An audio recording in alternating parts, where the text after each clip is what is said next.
एक बार की बात है, सबल नाम का एक लड़का एक नगर में रहता था। वह अपने जीवन से बहुत निराश था। उनकी निराशा का कारण यह था, वह अब तक अपने जीवन में कुछ भी नहीं कर रहा था। उसके माता पिता उसे ताने मारते थे कि आपके सभी मित्र कुछ न कुछ कर रहे हैं, लेकिन आप अभी भी घर बैठे हैं। दोस्तों के बीच भी अक्सर उनका मजाक उड़ाया जाता था। वह कहीं जाता तो लोग उससे पूछते थे कि आप क्या कर रहे हैं। उसे यह बताने में भी शर्म आ रही थी। वह कुछ नहीं कर रहा है। धीरे धीरे उसने रिश्तेदारों से मिलना जुलना कम कर दिया और लोगों से मिलना भी बंद कर दिया। वह ज्यादातर समय घर पर ही रहता। वह अकेला रहता और भगवान को कोसता रहता और अपनी किस्मत को दोष देता। अब उसे अपना जीवन बोझ लगने लगा था। कभी कभी वह सोचता कि कब वह कुछ करने के योग्य बनेगा, और फिर वह सोचता कि जिंदा रहने से अच्छा मर जाना ठीक है। एक दिन वह अपने नगर की एक गली से गुजर रहा था। तभी उसने देखा कि एक गुरु दुख और परेशानियों पर उपदेश दे रहे हैं। वह भी उसी भीड़ में सबसे पीछे बैठ गया और गुरु के प्रवचन सुनने लगा। गुरु कह रहे थे कि दुख एक शिक्षक की तरह है जो हमें जीवन की सच्चाई दिखाता है और हमें जीने का सही तरीका सिखाता है। आप चाहे तो जिंदगी जीना भी सीख सकते हैं। आप चाहो तो कुछ भी हासिल कर सकते हो, और अगर चाहो तो एक कोने में बैठकर रो सकते हो। इन सभी बातों को सबल ध्यान से सुन रहा था, लेकिन उपदेश की यह बातें पसंद नहीं आई। उसने खड़े होकर कहा कि कुछ भी सिखाने से दुख दूर नहीं होता, इसमें केवल दर्द होता है। दुख की पीड़ा अनंत है। ऐसा लगता है कि इसके बाद कुछ होने वाला नहीं है, इससे कुछ भी फर्क नहीं पड़ता है। इसके सामने तो मौत भी छोटी लगती है। तब गुरु ने कहा, वत्स, तुम्हारा दुख क्या है? सबल ने उनके सामने अपनी सारी व्यथा सुनाई और गुरु से पूछा कि मेरे इन दुखों का कोई उपाय है तुम्हारे पास? यह सुनकर गुरु मुस्कुराए और बोले, तुम उस दिन मेरे पास आना जब आपके जीवन में वास्तविक दुख आए। मैं आपकी समस्या का समाधान अवश्य करूंगा। यह कहकर गुरु वहां से चले गए। सबल ने सोचा, क्या यह मेरा दुख नहीं है तो क्या है?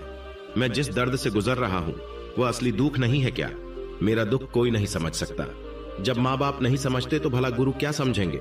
उस दुखों से व्यथित होकर सबल ने एक फैसला लिया कि अब वह कुछ करेगा। सबल ने एक छोटा व्यवसाय शुरू किया, पर उसे सफलता नहीं मिल रही थी। लेकिन उसके घर वाले खुश थे। वह कुछ कोशिश कर रहा है। वह अपने व्यवसाय में लगा रहा और धीरे धीरे उन्हें सफलता मिलने लगी।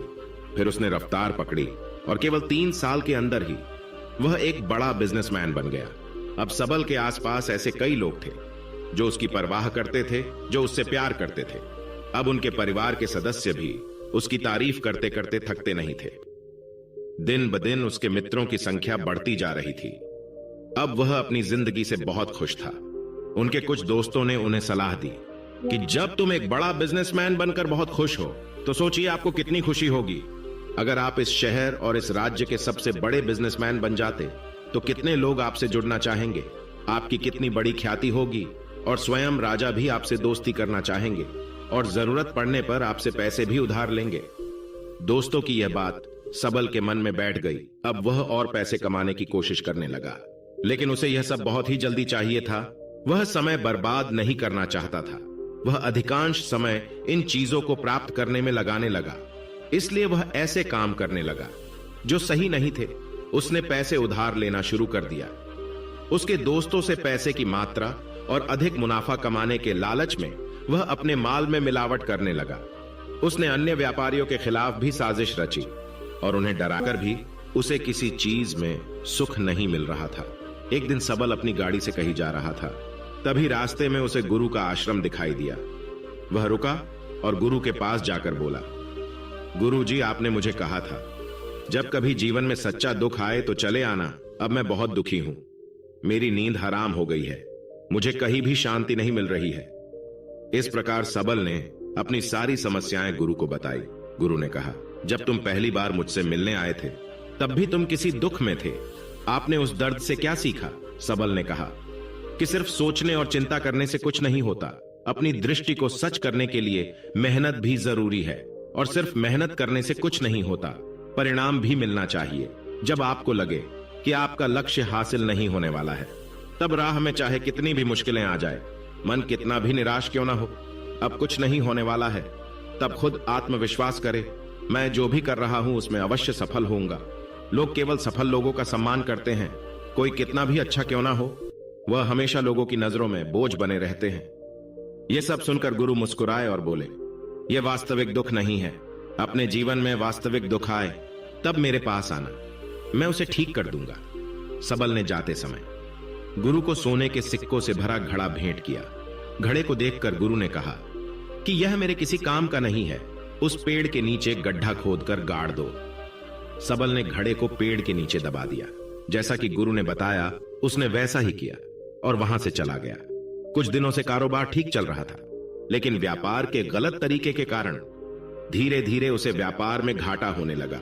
उसकी सारी दौलत धीरे धीरे खत्म होने लगी और एक दिन ऐसा भी आया जब उसके पास कुछ भी नहीं बचा और उस पर कर्ज का बोझ चढ़ गया था। परंतु वह निश्चिंत था, क्योंकि उसने अपना सारा कर्ज अपने दोस्तों से लिया था। उसने सोचा था कि उसके दोस्त बुरे वक्त में उनके साथ खड़े रहेंगे, लेकिन ऐसा कुछ नहीं हुआ। जैसे ही बुरा वक्त आया, दोस्त पहले उससे कर्ज मांगने लगे। अगर उसने कर्ज नहीं लौटाया तो उन्होंने उसे जान से मारने की धमकी भी दी। उनके सभी शुभ चिंतक और प्रियजन उससे दूर हो गए। उसके दोस्त जो उसके साथ मस्ती किया करते थे, अब उससे दूर भाग रहे थे। उसका परिवार उसकी गलतियां और कमियां गिनने लगा। उसकी सारी संपत्ति नीलाम हो गई और उसके पास कुछ भी न बचा। जब उसने अपने पिता से मदद मांगी तो पिता ने कहा कि मेरे पास थोड़ी सी संपत्ति है, अगर मैं तुम्हें दे दूंगा तो मैं तुम्हारी मां को क्या कहूंगा।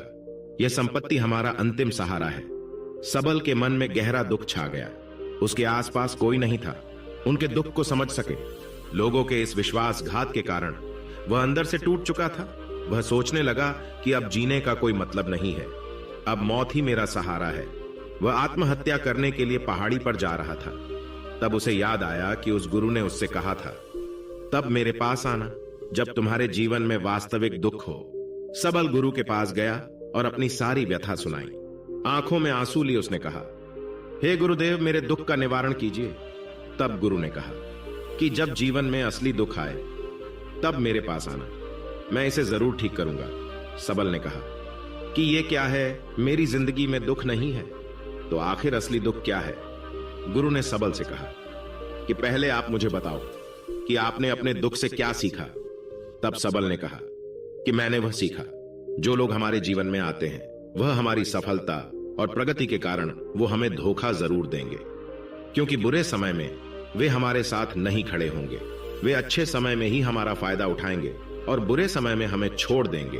उन लोगों पर ही भरोसा करें जो हमारे बुरे समय में हमारे साथ खड़े रहते हैं। लेकिन ऐसे लोग बहुत कम होते हैं, लेकिन जिनके पास है उन्हें उनकी सराहना करनी चाहिए, उनका अपमान नहीं करना चाहिए। कभी भी किसी के खिलाफ साजिश नहीं रचनी चाहिए। अपना काम ईमानदारी और धैर्य से करें और कभी लालची न बने। अपने सारे दुख दर्द और अनुभव बयां करने के बाद सबल गुरुजी के सामने आंखों में आंसू लिए बैठ गया। कुछ देर बाद गुरु उठे और पेड़ के नीचे गड्ढा खोदा और वो घड़ा निकाला जो सोने के सिक्कों से भरा हुआ था। उसने सबल को देकर कहा, मेरे पास तब आना जब तुम्हारे जीवन में वास्तविक दुख हो। सबल ने अपने गुरु को धन्यवाद दिया और उसे प्रणाम करके चला गया। उस पैसों से उसने एक छोटा सा व्यवसाय शुरू किया।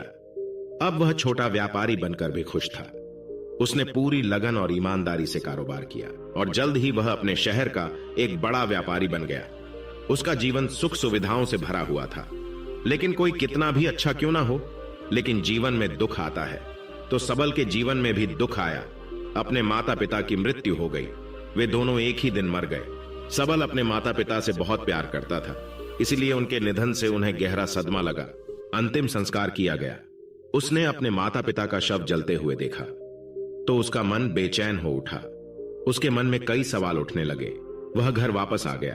उसने अपने माता पिता के घर और संपत्ति को देखा, जिसके लिए उनके पिता हमेशा लड़ते रहे। आज वो खाली पड़ा है। जिन्होंने इसकी देखभाल की, इसके लिए लड़ने वाले इस दुनिया से चले गए। उसके पिता ने जो कुछ कमाया वह सब यही रह गया। एक दिन पहले तक उसके पिता मारपीट करते थे किसी के साथ उसकी संपत्ति के लिए। आज वो खुद इस दुनिया से चले गए। उसका मन ऐसे अनेक विचारों में भटक रहा था। वह अंदर से अकेला और डरा हुआ महसूस कर रहा था। वह खाली महसूस कर रहा था। उसे लगा कि कुछ तो है, परंतु वह समझ नहीं सका। इसलिए वह गुरु के पास गया। उसे देखकर गुरु ने कहा, क्या जीवन में कोई दुख है? सबल ने कहा। वैसे तो जीवन में कोई दुख नहीं है, सब कुछ अच्छा चल रहा है, लेकिन आज मेरे माता पिता का देहांत हो गया है। मैं इस घटना से बेहद दुखी और परेशान हूं, गुरु ने कहा। इसमें दुखी होने की क्या बात है? एक दिन सबको मरना है, मुझे भी मरना है, तुझे भी मरना है। शायद तुम कल ही मर जाओ या आज भी मर सकते हो। सबल ने कहा। क्या कह रहे हो गुरुजी? मैं भी मर जाऊंगा, लेकिन मैं अभी जवान हूं। गुरु ने कहा कि सभी जी रहे हैं इसी भ्रम में कि मृत्यु केवल बूढ़ों को आती है, लेकिन ऐसा नहीं है। जवान भी मर जाते हैं, बच्चे मर जाते हैं। मौत का उम्र से कोई लेना देना नहीं है, यह सभी को प्रभावित करता है। गुरु की ये बातें सबल के मन में बैठ गई और वह चुपचाप चला गया, लेकिन उसका मन अभी भी बेचैन था। वह खाली महसूस कर रहा था। वह सारा दिन अपने बारे में ही सोचता रहता कि वह कौन है, वह इस दुनिया में क्यों आया है, इस जीवन का लक्ष्य क्या है। ऐसे कई सवाल उसके दिमाग में लगातार उठ रहे थे, लेकिन उन्हें अपने किसी भी सवाल का जवाब नहीं मिल रहा था और उसका दुख दिन ब दिन बढ़ता ही जा रहा था। इसलिए कुछ दिन बाद वह फिर से गुरु के पास पहुंचा और बोला, हे स्वामी, मैं बहुत दुखी हूं, क्योंकि मैं यह नहीं जान पा रहा हूं कि मैं कौन हूं और मैं इस दुनिया में क्यों आया हूं। यह सुनकर गुरु मुस्कुराए और बोले, आज आपके जीवन में पहली बार सच्चा दुख उत्पन्न हुआ है। यह वास्तव में दुख कहलाने लायक है। हम नहीं जानते कि हम कौन हैं, हम क्यों आए हैं। सबल ने अपने गुरु से कहा कि उसकी दुर्दशा दूर करे। गुरु ने कहा कि हम सभी इंसान हैं, जीवन भर संग्रह करते रहते हैं। सबल ने कहा, कोई भी इंसान अपने साथ कुछ भी नहीं ले जा सकता, वह सिर्फ अकेला ही जाता है। मेरे माता पिता भी अपने साथ कुछ भी नहीं लेकर गए, धन संपत्ति वैभव सब कुछ यहां पर छोड़कर गए। गुरु ने कहा, अब मेरी बात ध्यान से सुनो। इस संसार में हमें जो संग्रह करना चाहिए वह हम नहीं करते, बल्कि चीजें हमारे सामने होती हैं, लेकिन हम उन्हें देखने की कोशिश नहीं करते। हमें इस दुनिया में जो कुछ भी इकट्ठा करना है वह हम खुद हैं। हमें खुद को जुटाना होगा, ताकि जब हम मरे तो हम एकजुट हो सके और खुद को पहचानने में सक्षम होने के लिए। हम अंदर बटे हुए हैं। हम प्यार, नफरत, गुस्सा, ईर्ष्या में बटे हुए हैं। क्रूरता, धन, स्थिति, प्रतिष्ठा, सम्मान, पहचान, धर्म, जाति, सैकड़ों हजारों ऐसी चीजों और इच्छाओं में हम विभाजित हैं और टुकड़ों में जीवन जी रहे हैं। इस विभाजन के कारण हमारी चेतना कभी एक नहीं हो सकती। हमारी चेतना व शक्ति बिखरी हुई है, इसलिए हमारे पास इतना समय नहीं है, इतनी ऊर्जा नहीं कि हम मुड़ सकते हैं और अपने भीतर देख सकते हैं। वास्तव में धन, सम्मान और सुविधाओं के अभाव को लोग दुख समझते हैं और जीवन भर के लिए इसे दुख कहकर रोते रहते हैं और समाधान खोजने का प्रयास करते रहते हैं। उन्हें अपना समाधान कभी नहीं मिलेगा, क्योंकि जिसे लोग दुख कहते हैं वह वास्तविक दुख नहीं है।